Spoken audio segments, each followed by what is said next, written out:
The Story of the Aged Mother. Long, long ago, there lived at the foot of the mountain a poor farmer and his aged, widowed mother. They owned a bit of land which supplied them with food, and their humble lives were peaceful and happy. Shinano was governed by a despotic leader who, though a warrior, had a great and cowardly shrinking from anything suggestive of failing health and strength. This caused him to send out a cruel proclamation. The entire province was given strict orders to immediately put to death all aged people.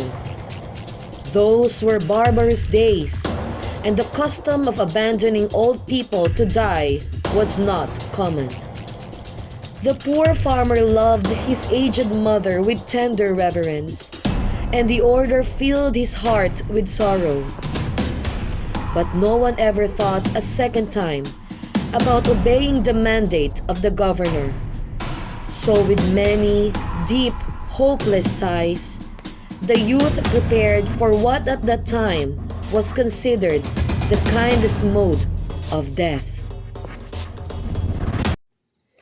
Just at sundown, when his day's work was ended, he took a quantity of unwhitened rice, which is the principal food for poor, cooked and dried it, and tying it in a square cloth, swung and bundled around his neck, along with a gourd filled with cool, sweet water.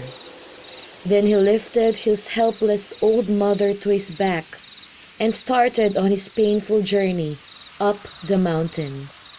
The road was long and steep. The narrowed road was crossed and recrossed by many paths made by the hunters and woodcutters. In some place, they mingled in a confused, puzzled conversation, but he gave no heed. One path or another, it mattered not. Once, he went climbing blindly upward, ever upward, towards the high bare summit of what is known as Obatsuyama, the mountain of the abandoning of aged. The eyes of the old mother were not so dim, but that they noted the reckless hastening from one path to another, and her loving heart grew anxious. Her son did not know the mountain's many paths, and his return might be one of danger. So she stretched forth her hand, and snapping the twigs from brushes as they passed, she quietly dropped a handful every few steps of the way, so that as they climbed, the narrow path behind them was dotted at frequent intervals with tiny piles of twigs. At last, the summit was reached. Weary and heartsick, the youth gently released his burden and silently prepared a place of comfort as his last duty to the loved one. Gathering fallen pine needle, he made a soft cushion, and tenderly lifting his old mother therein, he wrapped her padded coat more closely about the stooping shoulders, and with tearful eyes and an aching heart, said farewell. The trembling mother's voice was full of unselfish love as she gave her last injunction. "Let not thine eyes be blinded, my son," she said. "The mountain road is full of dangers. Look carefully and follow the path which holds the piles of twigs. They will guide you to the familiar way farther down." The son's surprised eyes looked back over the path, then at the poor old, shriveled hands, all scratched and soiled by their work of love. His heart smote him, and bowing to the ground, he cried aloud, "Oh, Honorable Mother, thy kindness thrusts my heart. I will not leave thee. Together we will follow the path of twigs, and together we will die. Once more he shouldered his burden.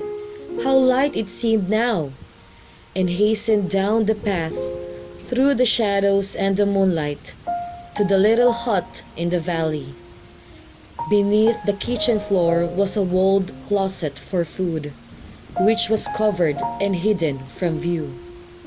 There, the son hid his mother, supplying her with everything needed and continually watching and fearing. Time passed, and he was beginning to feel safe when again the governor sent forth heralds bearing an unreasonable order, seemingly as a boast of his power. His demand was that his subjects should present him with a rope of ashes. The entire province trembled with dread. The order must be obeyed, yet who in all Shinano could make a rope of ashes?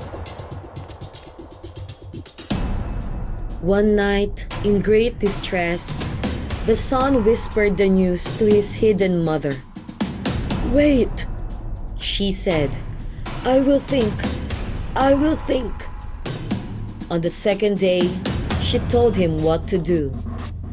"Make a rope from twisted straw," she said. "Then stretch it upon a row of flat stones and burn it there on a windless night." He called the people together and did as she said. And when the blaze died, behold, upon the stones with every twist and fiber showing perfectly, lay a rope of ashes. The governor was pleased at the wit of the youth and praised him greatly, but he demanded to know where he had obtained his wisdom. "Alas, alas!" cried the farmer, "the truth must be told." And with deep bows, he related his story. The governor listened and then meditated in silence. Finally, he lifted his head. "Shinano needs more than the strength of youth," he said gravely. "Ah, that I should have forgotten the well-known saying, 'With the crown of snow, there cometh wisdom.'" That very hour, the cruel law was abolished, and custom drifted into as far a past that only legends remains.